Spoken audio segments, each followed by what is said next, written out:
ये जो बिल है, सबसे पहली खामी तो ये है कि ये एंटी कॉन्स्टिट्यूशनल है, क्योंकि कानून बनाने का अधिकार स्टेट को है। जो फार्मर बिल है ये अधिकार स्टेट्स को है, लेकिन यहाँ पर किसी स्टेट को पूछा ही नहीं गया है, किसी स्टेट ने, बल्कि सारे स्टेट तो विरोध कर रहे हैं। अगर इस कानून को, इस बिल को टेबल पर लाया जाता तो ऑब्वियसली सारे स्टेट मना कर देते कि हम हमारे स्टेट में ये कानून नहीं बनने देंगे।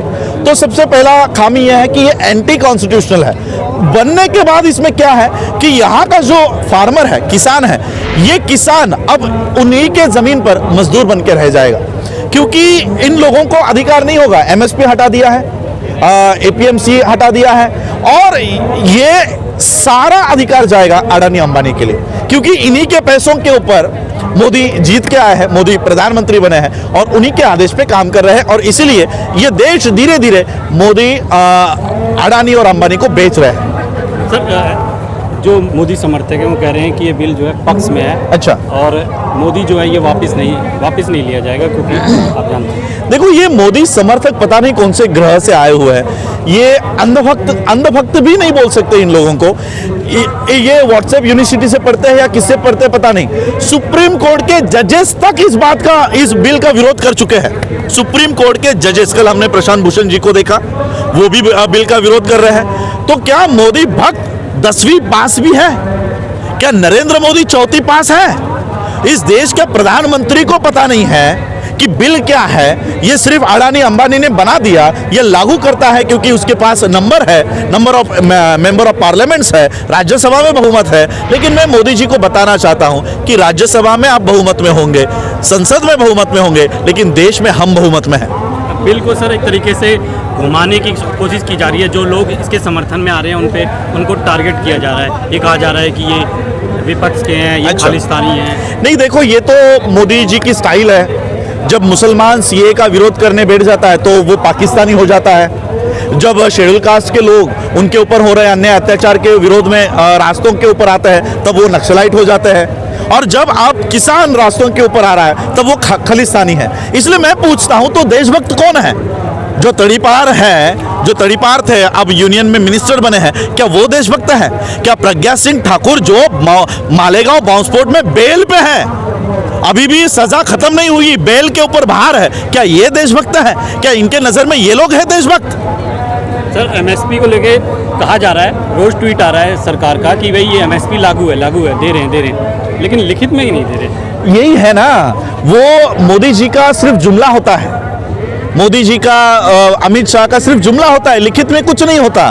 तो ये देश के लोगों को इस तरह से भ्रमित करते हैं, क्योंकि मीडिया उनके हाथ में है।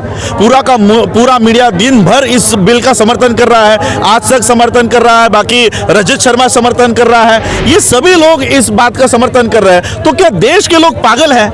क्या इन लोगों में एडवोकेट बैठे नहीं हैं? क्या इन लोगों में जजेस बैठे नहीं हैं? क्या हम लोगों को समझ में नहीं आता क्या लिखा है क्या नहीं लिखा है? तो ये सिर्फ इन लोगों को, देश के जो लोग हैं, अंधभक्त हैं, जो बीजेपी फेवर के हैं, उनको ये बताना है कि हम लोग ऐसे ही विरोध कर रहे हैं, विरोध करना है इसलिए विरोध कर रहे हैं। क्या हम लोग अपने बीवी बच्चों को छोड़कर, अपने घरों को छोड़कर यहाँ पर ठंडी में बैठने के लिए हम लोगों को क्या मजा आता है? हम लोगों को हमारा काम करने दो। हम अपनी नौकरियां छोड़कर, बिजनेस छोड़कर, शिक्षा छोड़कर यहाँ पर रास्तों के ऊपर बैठने के लिए नहीं आए थे। हम 5 साल यहाँ पर बैठने के लिए नहीं आए हैं। आपको यहाँ पर हम लोगों ने चुनकर दिया है, इसका मतलब क्या हमको ही रास्तों के ऊपर उतरना पड़ेगा? इस तरह के कानून ये लोग बना रहे हैं। आज भारत बंद है, क्या भारत बंद का असर दिखेगा? दिखा भारत बंद पूरे देश भर में ये अच्छे महीने में हुआ। आज महाराष्ट्र में, मैं महाराष्ट्र से आया हूँ, महाराष्ट्र में मुंबई में बीएसटी बंद रखी गई, एसटी बंद रखी गई, सभी दुकान वॉलंटरीली बंद रखे गए। पूरा महाराष्ट्र आज बंद था। यहाँ पर दिल्ली में आकर हमने देखा, यहाँ पर भी सड़कों के ऊपर, जिस सड़कों से हम यहाँ पर आए वो सड़क इतनी खाली नहीं होती जो आज इतनी खाली थी। तो पूरा देश आज भारत बंद का एक अच्छा प्रतिसाद यहाँ पर मिला है। अगर बिल वापस नहीं लिया तो आगे क्या, किसानों का क्या? देखो, ये बिल जब तक वापस नहीं होगा तब तक ये आंदोलन इसी तरह से चलते रहना चाहिए, इसी तरह से ये चलता रहेगा। सर, योगी सरकार जो है वो कह रही है शंकाओं का समाधान करेंगे, हम लोगों को समझाएंगे। अच्छा, तो ये जो बीजेपी की सरकार है ये समझाने में लगी हुई है, कहाँ आप लोगों की सुन रही है इस तरीके? नहीं, सुने या नहीं सुने, लोकतंत्र में हम लोगों को विरोध करने का अधिकार है। जब तक आप हमें बताइए ये किस तरह से किसानों के समर्थन का है ये बिल। अडानी अंबानी ने पहले से ही अभी एकड़ एकड़ में वेयर हाउसेस बना के रखे हुए, कोल्ड स्टोरेज उन्होंने बना लिए हैं। यानी कल को हम लोगों को, इस देश के लोगों को, किसानों को छोड़ दो, आम आदमी को अगर कोई सब्जी खरीदनी है तो वो सिर्फ अडानी और अंबानी से ही खरीदी जाएगी। तो इस तरह से ये कानून पूरी तरह से किसानों को और देश के लोगों को बर्बाद करने के लिए। सीए का कानून आया था एनआरसी का, तो वहाँ भी डिवाइड करने की कोशिश की गई थी। इसमें भी ये कोशिश हो रही है कि विपक्ष भड़का रहा है और ये वास्तव में किसान नहीं है। देखो, पहली बात तो मैं विपक्ष को कहना चाहूंगा कि विपक्ष है कहां पर। राहुल गांधी जी तो बाहर, देश के बाहर मौज मस्ती कर रहे हैं। इस देश का जब विपक्ष नहीं होता, इस देश का जब विपक्ष मर जाता है, सो जाता है, तब इस देश के लोग विपक्ष की भूमिका करते हैं। और इसलिए ये किसी पार्टी का नहीं, ये देश के लोग हैं जो विपक्ष का काम कर रहे हैं। आज बाहर से अंतर्राष्ट्रीय स्तर से जब आवाज़ उठ रही है, जिस बिल का समर्थन मिल रहा है, कनाडा हो गया, अमेरिका, ऑस्ट्रेलिया, तो देश के कुछ लोग, सरकार की तरफ से ये बताया जा रहा है हमारा ये अंदरूनी मामला है, तो क्या कहना चाहिए? नहीं, ये अंदरूनी मामला नहीं है। देश का संविधान अंदरूनी मामला नहीं है। देश का संविधान, कॉन्स्टिट्यूशन ऑफ इंडिया, ये इंटरनेशनल एग्रीमेंट है। अगर इस देश के संविधान का एक भी आर्टिकल के साथ छेड़खानी होती है तो वो इंटरनेशनल मुद्दा बनता है। ये लोग हमको बहका रहे हैं कि अंदरूनी मामला है, हम अपना अपना देख लेंगे। ऐसा नहीं है, ये अंदरूनी मामला नहीं है। हमारे फंडामेंटल राइट, किसानों के फंडामेंटल राइट्स, ये लड़ झगड़ कर 200 साल यहाँ पर ब्रिटिशों ने जब राज किया, तब लड़ झगड़ कर हमारे लोगों ने उनसे छीने हुए हमारे अधिकार है। ये इतने आसानी से हम लोग इसको गवाएंगे नहीं। सर, ये आरएसएस बीजेपी की सरकार जो है, आखिर अडानी अंबानी को क्यों देना चाह रही है पूरा ये?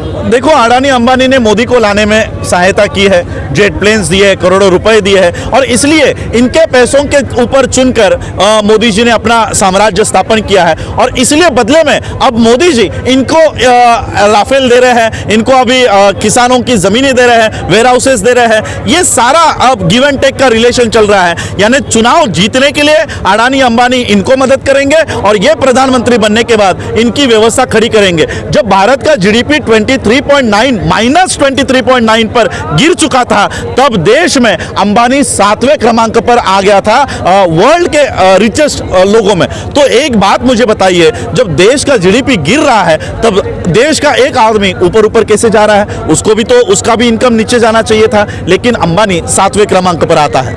अगर सपोज ये बिल लागू हो जाता है तो आने वाला भारत कैसा रहेगा सर?